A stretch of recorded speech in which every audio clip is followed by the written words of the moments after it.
High guys, welcome to my first blog in Vrindavan.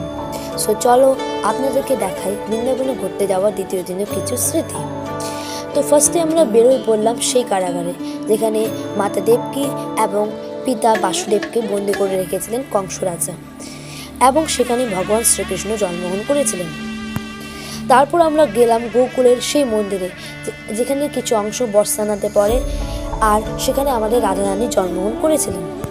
তারপর রওনা দিলাম সেই মন্দিরে, যেখানে ভগবান শ্রীকৃষ্ণ প্রথমবার মাটি খেয়েছিলেন, আর সেখান থেকে আমরা প্রসাদ গ্রহণ করে বেরোয় পড়লাম বাসুদেব দুয়ার। তারপর আমরা রওনা দিলাম সেই নন্দ ভবন মন্দিরে, যেখানে পিতা নন্দরাম এবং মাতা যশোদা ভগবান শ্রীকৃষ্ণকে লালন পালন করেছিলেন। তারপর গেলাম আমরা যমুনা ঘাটে। সত্যি খুব অসাধারণ জায়গা এবং খুব ভালো লেগেছে। তারপরে চলে আসলাম আমরা এক মন্দিরে, যেখানে সবাই আমরা কীর্তন করছিলাম, এবং লাস্টে আমরা আসলাম এমন এক জায়গায় যেখানে অসংখ্য হরিণ ছিল এবং দেখতে খুব ভালো লাগছিল। সো গাইস, কেমন লাগলো আমার সেই দিনের ভ্লগটা, তো সবাই কমেন্ট করে জানাবেন।